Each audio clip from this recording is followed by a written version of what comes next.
문재인 대통령과 김정은 국무위원장의 정상회담은 이번이 세 번째인 만큼 구체적인 행동 계획이 도출될 거라는 기대감이 많습니다. 자, 9.19 평양 선언문에 어떤 내용이 담길지 유충환 기자가 예상해봤습니다. 이번 3차 남북 정상회담의 핵심 의제는 비핵화와 군사적 긴장 해소입니다. 1차 정상회담은 남북관계 진전과 신뢰 구축의 발판 마련에 초점을 맞췄다면 이번 3차 회담에선 구체적 이행 방안을 마련하는 일이 관건이 될 걸로 보입니다. 먼저 비핵화와 관련해선 1차 때 명시했던 완전한 비핵화 이상의 실천적 합의가 담길지가 관심입니다. 미국이 요구하는 핵시설 신고와 검증, 북한이 요구하는 종전선언을 동시에 이행하는 정부의 중재안이 집중 논의될 전망입니다. 하지만 합의문에 명시되는 건 쉽지 않을 것으로 보입니다.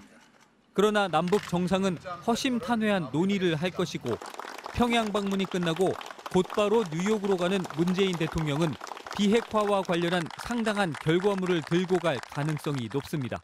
남북 관계를 개선 발전시켜 나가는 것이고 또 하나는 비핵화를 위한 북미 대화를 중재하고 촉진하는 것이고 그리고 남북 간의 군사적 긴장과 전쟁의 위협을 완전히 종식시키는 것이라고 생각합니다.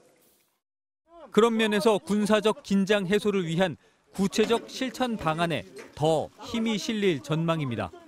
남북은 1차 정상회담 이후 확성기 방송과 전단 살포 금지를 실천했는데 이번에는 DMZ 평화지대를 위한 GP 철수와 JSA 비무장화에 대한 구체적 방안이 담길 수 있습니다.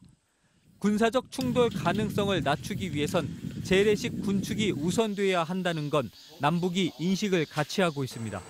따라서 선언문에는 군비를 축소하고 육해공에서의 적대 행위 금지와 DMZ, 서해 NLL 일대를 평화지대로 만드는 구체적 실천 방안이 담길 것으로 보입니다. 남북은 이를 위해 여러 차례 군사 실무회담을 통해 상당수 합의를 이뤄냈습니다. 선언문에는 또 이산가족 상봉을 위한 합의가 담길 것으로 보입니다. 4.27 판문점 선언 당시 8.15를 기념해 이산가족 상봉을 하기로 했던 만큼 이번에도 이르면 10월 중 이산가족 상봉을 합의할 가능성이 큽니다. 나아가 이산가족 상봉 정례화 합의도 이루어질 수 있습니다. 지난 8월 이산가족 상봉 행사 이후 남북 당국이 정례화의 필요성에 대해 공감대를 형성한 만큼 선언문에 명시될 가능성이 높다는 분석입니다. MBC 뉴스 유충환입니다.